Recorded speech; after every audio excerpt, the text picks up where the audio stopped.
I never thought I'd be a real estate agent. And the reason is I had a bad idea of what a salesperson was.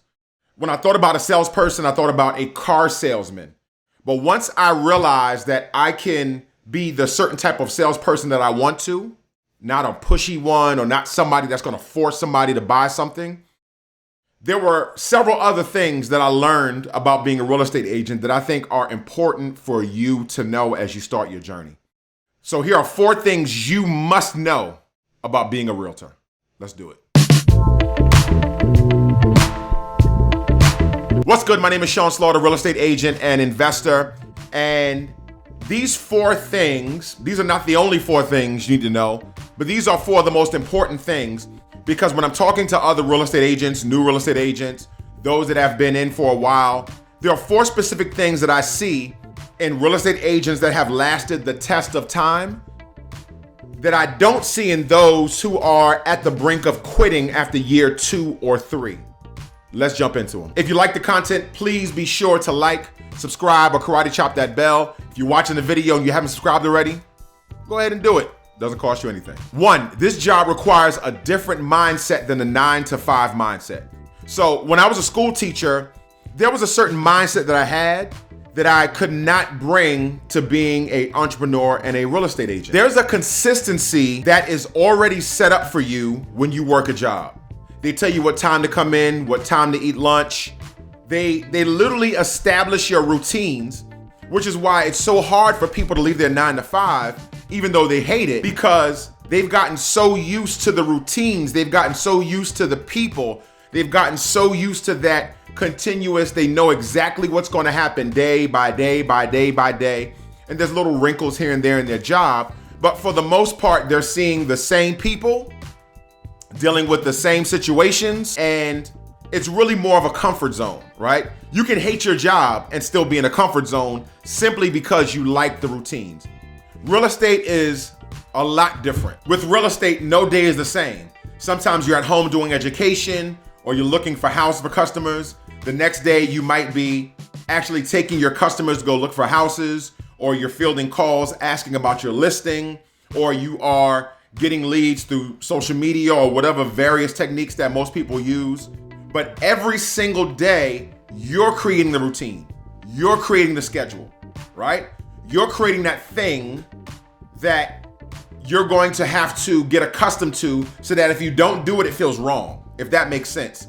If you get into a routine of waking up every morning and getting on your phone, watching social media, going around the house, doing this and that, going to the store, watching Netflix, whatever. If you get into that routine, then that's your routine. You have not created a routine that consistently puts you in front of people, that consistently is getting you appointments, that is consistently getting leads into your pipeline. So it's a different mindset. And if you're new into this, you need to start to get into the entrepreneurial mindset that you're the owner and the worker. So you're setting time, you're setting a routine for yourself, and you must stick to it. 2, this job requires a certain level of energy. Certain jobs that you work do not require you to be positive or self-motivated or inspired. You can show up to your job, or people that show up to their jobs and they're just kind of ho-hum, like Stanley from The Office, right? They're just grumpy, ho-hum. It feels like they hate their existence. But guess what? They don't get fired. They still get a paycheck. Matter of fact, some of them get promoted. This job here requires a different level of energy. It requires an internal energy, not an external energy. You're not going to be sitting in a meeting where somebody's going to sit there, your boss is going to sit there and motivate you. You may be in a meeting where your broker has, trainings and things like that, and they're motivational, and those are great.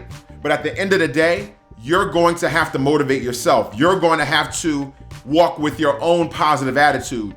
You're going to have to be your own source of inspiration. You're going to have to find that inspiration, whether it's through spirituality, reading books, watching videos, but you're going to be the catalyst of your own inspiration, which is a lot different than most people are used to. Most people need somebody to say something to them to inspire them.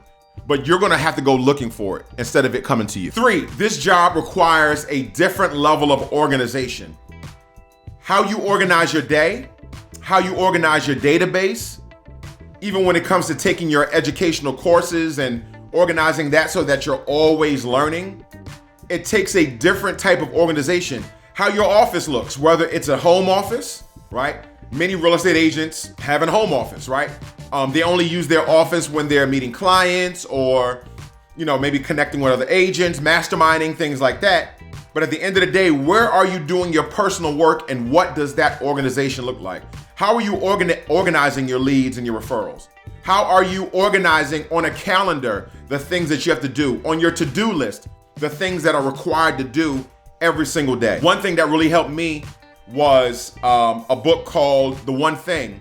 And one of the many things I got out of that book is, what is the one thing today that you can do today that would be transformational for your business, that would truly, truly help your business grow to where it needs to be? What I did was I created a to-do list that says 3 things I must do today.